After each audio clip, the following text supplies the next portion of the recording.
Deuxième cours de cette initiation à la théorie des distributions, nous allons commencer par définir tout de suite la notion de distribution. Alors, comme la formulation faible de l'équation de transport que nous avons vue au premier cours nous le suggérait, l'idée clé conduisant à la notion de distribution consiste à considérer, au lieu d'une fonction f continue sur un ouvert oméga de Rn, la forme linéaire qui a phi fonction de classe infinie à support compact dans oméga associe le nombre intégral sur oméga de f de x, phi de x dx, qui est un nombre réel ou complexe selon que f et phi sont à valeur dans R ou dans C. Dans ce contexte, les fonctions phi intervenant dans l'expression ci-dessus seront appelées fonctions test.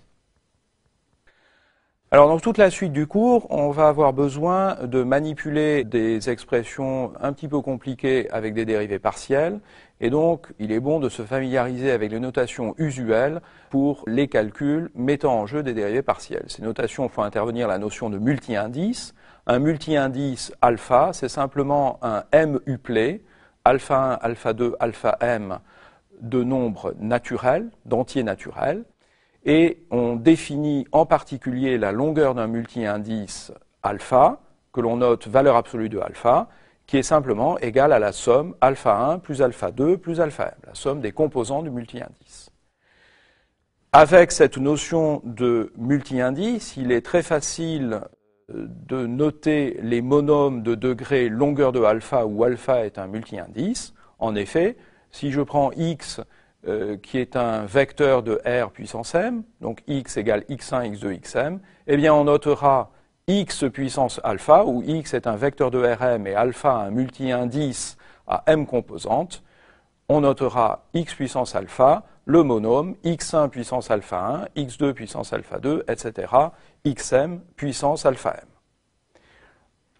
De la même manière, on note les monômes différentiels d'ordre longueur de alpha, de la façon suivante. D rond alpha sera D rond 1 puissance alpha 1, D rond 2 puissance alpha 2, etc., D rond m puissance alpha m, ou si on préfère, suivant les cas, s'il y a risque d'ambiguïté, D rond x puissance alpha égale D rond x1 puissance alpha 1, D rond x2 puissance alpha 2, etc., D rond xm puissance alpha m, ou la notation D rond j ou D rond xj désigne simplement la dérivée partielle par rapport à la variable xj. Voilà, alors maintenant, comme les fonctions test sont la brique de base permettant de construire la théorie des distributions, on va commencer par dire quelques mots de l'espace des fonctions test. Soit donc oméga ouvert de Rn, je vais considérer des fonctions qui sont à support compact dans oméga, et donc j'aurai besoin d'une notation pour désigner le fait qu'un ensemble K est compact inclus dans oméga. Alors, la notation classique est de noter cela, K avec une double inclusion dans oméga, notation qui signifie que K est un compact de Rn et que K est inclus dans oméga, notation qui se lit K compact inclus dans oméga.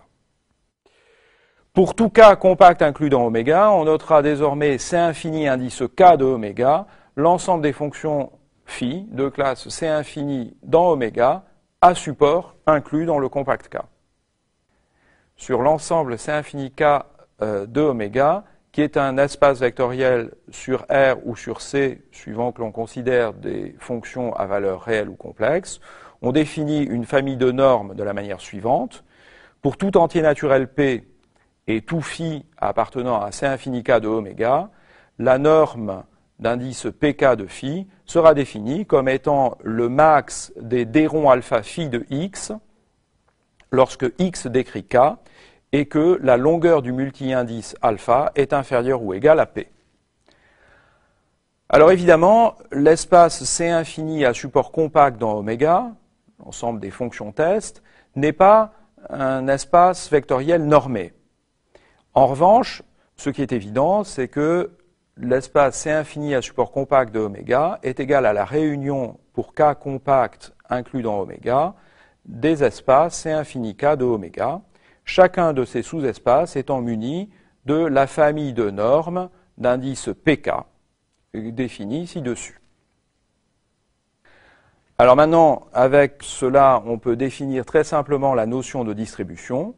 Une distribution T sur un ouvert oméga de Rn est une forme linéaire sur l'espace des fonctions de classe C infini à support compact dans oméga, dont la restriction à chacun des sous-espaces C infini K de oméga est continue pour l'une au moins des normes d'indice Pk. Autrement dit, pour tout K compact inclus dans oméga, il existe un entier naturel P indice K et une constante Ck positive, telle que, pour tout phi appartenant à C infini K de oméga, pour tout phi de classe C infini sur oméga à support dans K, la valeur absolue de T appliquée à phi, qui est un nombre, est inférieure ou égale à Ck, la norme de phi d'indice Pk, K. Maintenant, lorsque dans cette condition de continuité, l'entier Pk peut être choisi indépendamment de K, choisi égal à un entier naturel P, on dira que T est une distribution d'ordre inférieur ou égal à P dans oméga. Autrement dit, une distribution d'ordre inférieur ou égal à P dans oméga est une distribution telle que on peut contrôler la valeur de T appliquée à phi en valeur absolue par le même nombre de dérivés de phi, quel que soit le support de phi dans oméga. On appellera donc, pour une distribution d'ordre fini dans oméga, l'ordre de T, le plus petit entier P naturel, positif ou nul, tel que T soit d'ordre inférieur ou égal à P. Enfin, une notation traditionnelle dans le sujet est d'utiliser la notation D' de oméga pour désigner l'espace vectoriel des distributions sur oméga. Commençons par donner quelques exemples de ces nouveaux objets que sont les distributions.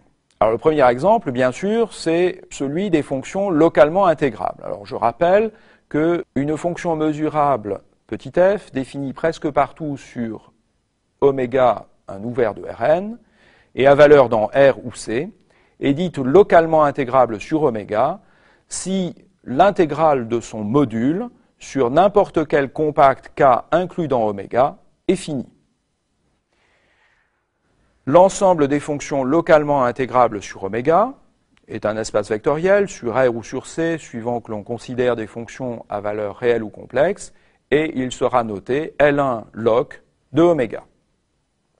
Maintenant, tout élément petit f de L1 log de oméga définit une distribution d'ordre 0 sur oméga en posant T indice f évalué sur la fonction test phi égale à l'intégrale sur oméga de f de x, phi de x, dx. Évidemment, comme phi est à support compact, l'intégrale sur oméga est en réalité une intégrale sur le compact qui est le support de phi, et par conséquent, grâce à la définition des fonctions localement intégrables sur oméga, l'intégrale converge.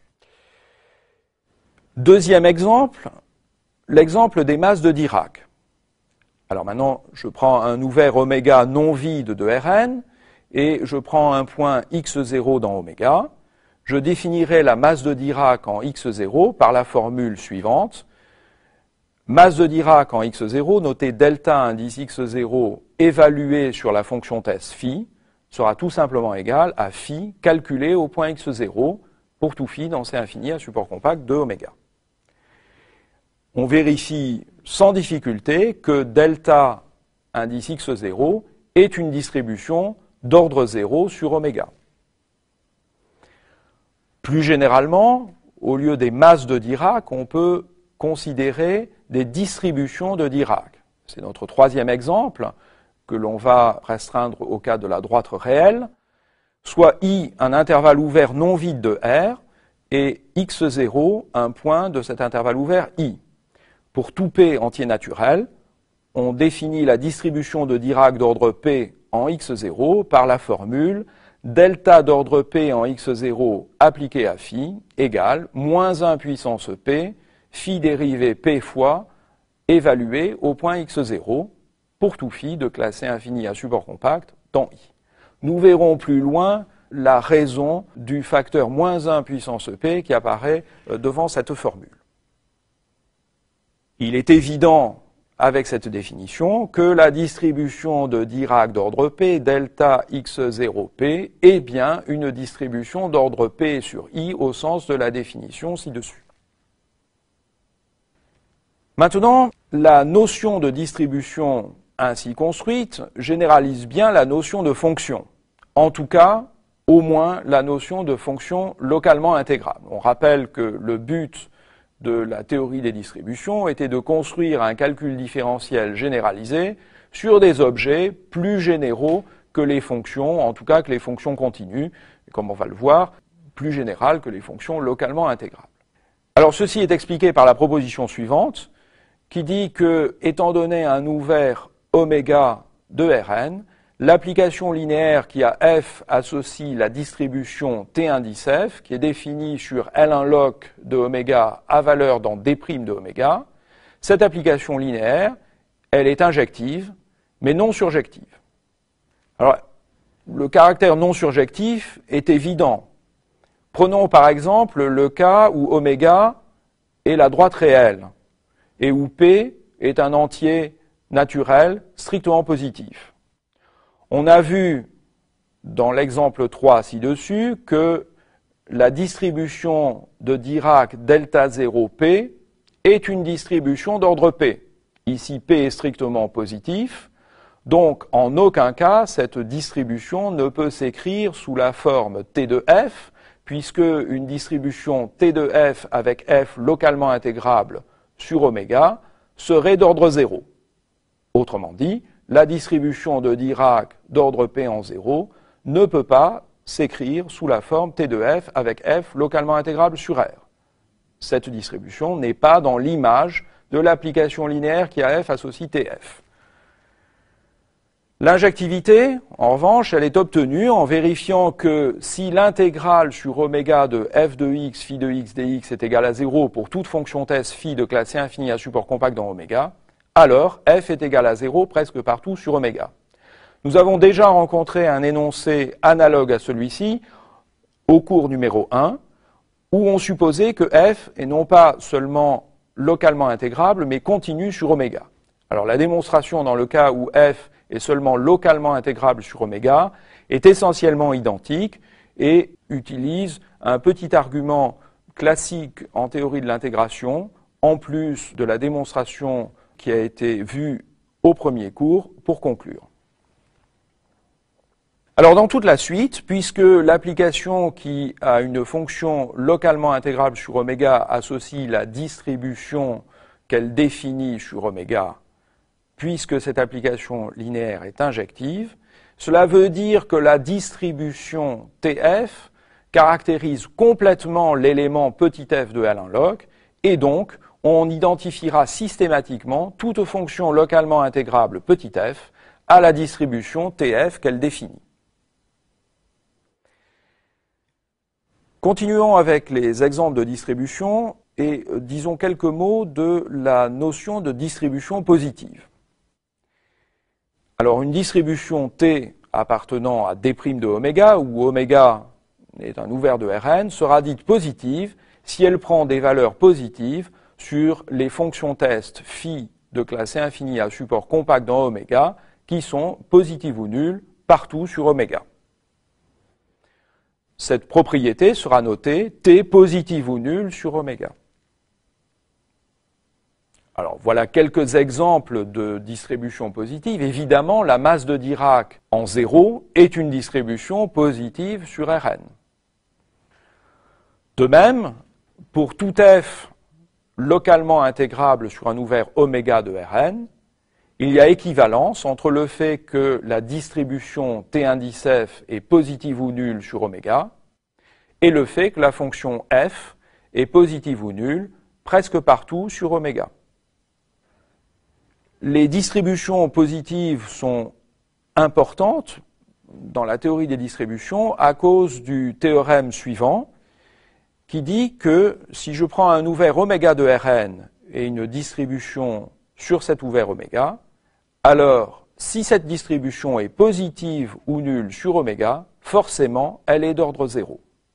En particulier, les distributions de Dirac d'ordre strictement positif ne sont jamais des distributions positives, bien que la masse de Dirac, qui est la distribution de Dirac d'ordre 0, soit, elle, une distribution positive.